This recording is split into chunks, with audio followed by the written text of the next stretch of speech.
हरे कृष्णा, जय जगन्नाथ। भगवान जगन्नाथ जी की कृपा आप सब पर बनी रहे। जय श्री राम।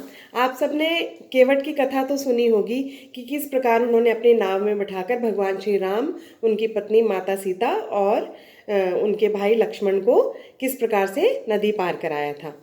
तो हम गंगा मैया से पार कराया था नाव में बैठाकर। हम उसी कथा को सुनेंगे और आगे से। तो ये जब भगवान श्री राम को अपने पिता महाराज दशरथ ने वनवास का आदेश दिया, तो वो सीता मैया और लक्ष्मण जी के साथ जब वो गए वन के लिए, तो सरयू नदी पार करके जब वो श्रृंगवेरपुर गए, तो श्रृंगवेरपुर से आगे चित्रकूट जाने के लिए उनको गंगा मैया को पार करना था।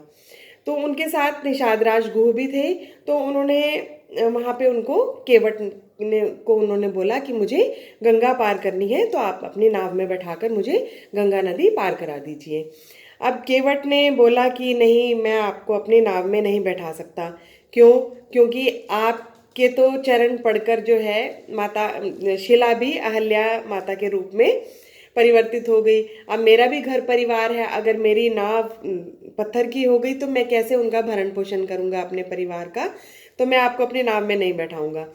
तो भगवान ने जब निषाद गुह ने और भगवान ने जब उनको बोला कि नहीं, ऐसा नहीं है, तो उन्होंने बोला कि ठीक है, मैं करूंगा, लेकिन मैं आपके चरणों का अभिषेक करूंगा पहले।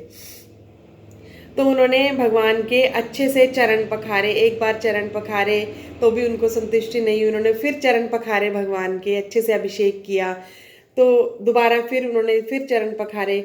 अब वो जब चरण पखार रहे हैं, भगवान के अभिषेक कर रहे हैं, तो वो माता सीता की ओर देख रहे हैं और माता सीता भी मन मन मुस्कुरा रही हैं और वो भी मुस्कुरा रहे हैं। तो ये कथा क्या है, क्या क्या कारण है कि माता सीता भी उनको देखकर मुस्कुरा रही हैं और वो भी मुस्कुरा रहे हैं।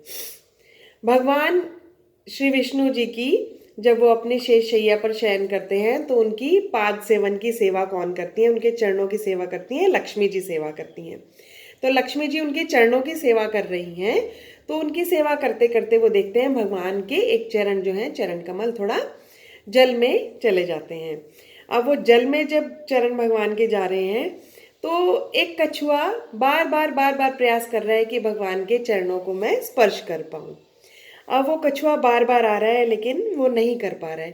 तो जब माता लक्ष्मी ने ये देखा कि ये कछुआ बार बार आ रहा है, उन्होंने भगवान के चरण कमलों को उठाकर आराम से प्यार से शेषैया पर रख दिया और कछुए को थोड़ा दूर कर दिया।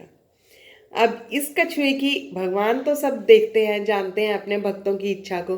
तो भगवान ने जब उस कछुए ने भगवान से बोला कि मेरी इच्छा है कि मैं भी आपके चरणों का स्पर्श करूं, अभिषेक करूं, तो यही इच्छा कई जन्मों के बाद उस कछुए की केवट के रूप में भगवान ने पूरी की। और कितने अच्छे से वो अभिषेक कर रहे हैं भगवान का।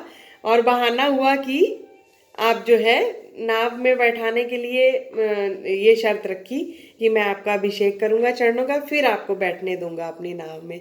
तो वो अभिषेक करके इतना प्रसन्न हुए भगवान के चरणों का कि उनकी मन की इच्छा इतने जन्मों के पश्चात आज पूरी हुई।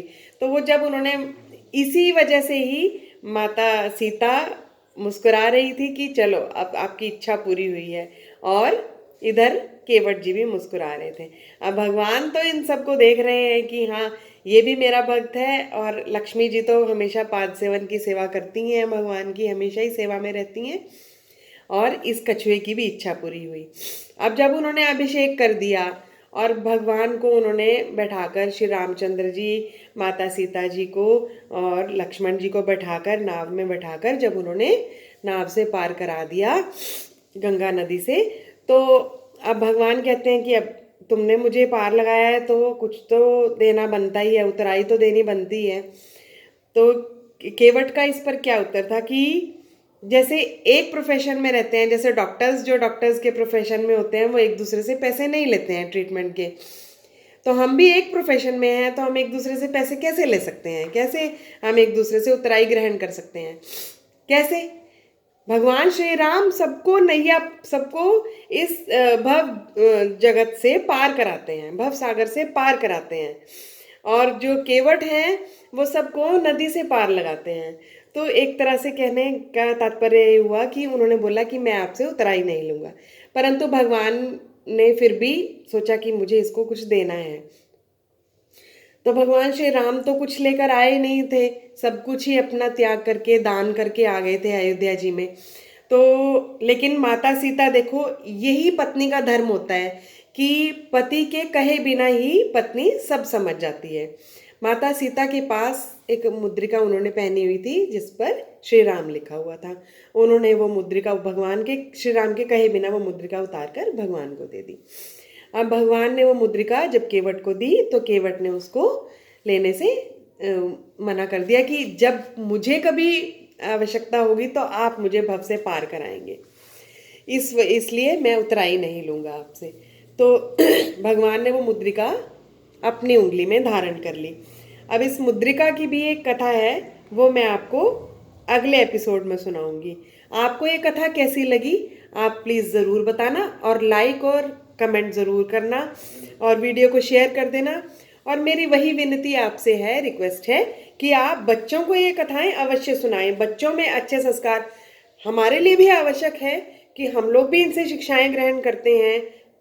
एक पत्नी का क्या धर्म है, एक भाई का क्या धर्म है, एक राजा का क्या धर्म है, घर के मुखिया का क्या धर्म है, ये हम सब इनसे कथाओं से सीखते हैं।